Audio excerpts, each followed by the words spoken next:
Arise business analyst Chika Mbono joins us to discuss further. Good morning, Chika. Thank you so much for joining us. What did you make of that very interesting meeting in the House of Reps with regards to the aviation sector? This has become a favorite topic for us. They say the all cried in the night and the child that died in the morning. FX, dollar. The issue is not dollar. I don't know the day. But I was happy that, when the speaker started the meeting, he said, we came here for one narrow issue. And I was going to scream because the issue was not that narrow. And I was happy that by the time the committee session progressed, he saw that the issue was more holistic than that. I've talked several about aviation politics.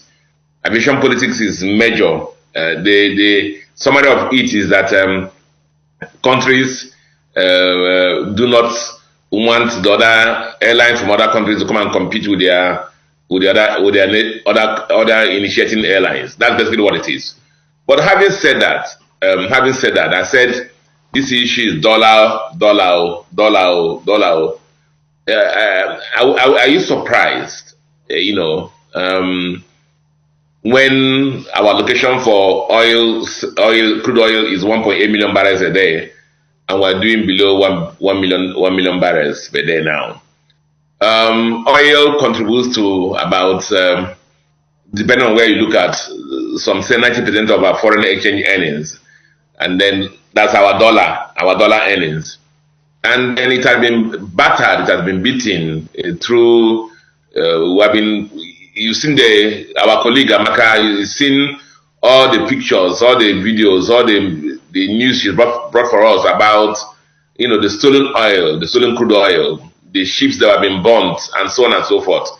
So don't be surprised that what is happening. Our crude oil's major source of earning is oil. Is below 1 million barrels per day. So it's not coming in as we're not earning dollars as we're supposed to be earning dollars. So what are you going to be sharing? The cry of the foreign airlines is the same cry that manufacturers have been crying all over the time. It's the same cry that foreign portfolio investors have been crying all the time. It's the same cry that even domestic airlines have been crying for their spare parts.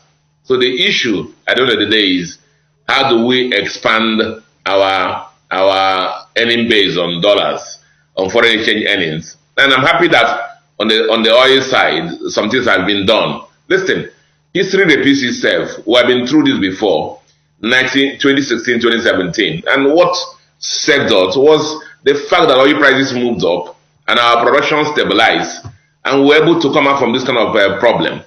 Now, so the solution starts from going to make sure that our source of dollars, source of foreign exchange earning, which is oil, is protected. And the man who has government in his name, Tompolo, his government is working with him on that now. I'm hoping that everybody believes, even the Minister for Finance believes that there is stability in the oil production sooner than later. So that's the issue. But the bigger issue in the session yesterday was the issue of reciprocity in BASA. Reciprocity in BASA. The BASA is not just about remitting dollars, as one of the presenters said. That's one element of it. The other element is fairness and level playing field. If you see the kind of frustration that Nigerian airlines have gone, if you had a full testimony of one of the Nigerian airlines on their attempts to go on the London route, you would have been shocked. The same thing happens also when one of the Nigerian airlines wanted to go to Dubai. The same thing also. So the international aviation politics is always playing. Emirates will never want any Nigerian airline to come to Dubai. Virgin would never want any Nigerian airline to come to London because of competition. And that's where the government, Ministry of Aviation, the Ministry of Foreign Affairs must come in there and support our flag carriers in these guys. If we judge the airlines that are trying to get those landing rights, it will never happen. And so when that is happening now, our airlines are going to these other countries they also be owing us dollars while we're owing them dollars. On a net basis, this quantum of dollar that they're talking about now will be reduced. Thank you so much, Chika, for breaking this down. Can you quickly, before we go, touch on the Bank of America forecast for the for the currency in the new year? Okay, they talked about the fact that the dollar will be devalued up to about 20%. I'm sure that's what they're referring to. What do we see in the basket? Demand and supply. And they just looked at the fact that where is the oil, the dollar source coming from, which is what I just spoke about now. The dollar is coming from oil production, 90% of it. All our attempts to expand the net of our non-oil exports are just marginally increased, even despite the best efforts of Central Bank of Nigeria. So the issue is, where is the dollar coming from? And I'm hoping that they are wrong, because if our oil production, crude oil production goes up to 1.6, 1.8 barrels per day, and then oil prices still hold at $90, $100 per barrel, we'll be able to grow our reserves. And the Central Bank of Nigeria will be more confident to defend the currency. And then their projection may not come to pass. But as it is now, they're just looking at what is available.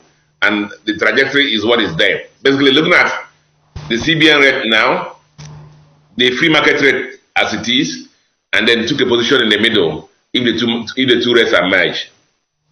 Chika, very quickly, Aliko Dangote is calling for a law that backs jail time for smugglers of textiles in order to try to boost the textile industry. What do you make of that, if that law was to come to pass? Do you know that at the time, when we started our banking career newly, the textile industry was the highest employer of labor outside the government. But suddenly, most of the textile companies all disappeared and collapsed because of lack of patronage. And, textile is one item that is smuggled. There's many other items smuggled. I can understand Africa's richest man, his passion in this respect. But smuggling is smuggling. If you're smuggling oil, if you're smuggling rice, if you're smuggling maize, if you're smuggling sugar, smuggling is smuggling. So we just need to deal with the smugglers, according to the law, and also help in equipping our agencies, the custom and other security agencies, and make sure that they are motivated enough to prevent smugglers. And of course, the laws are already there for how to deal with smugglers. I'm sure the jail time is already there. Maybe Dangote is talking about implementation and maybe more enforcement. All right, business analyst Chika Mbono. Chika, as always, thank you so much for joining us to take on the headlines. Appreciate your insights.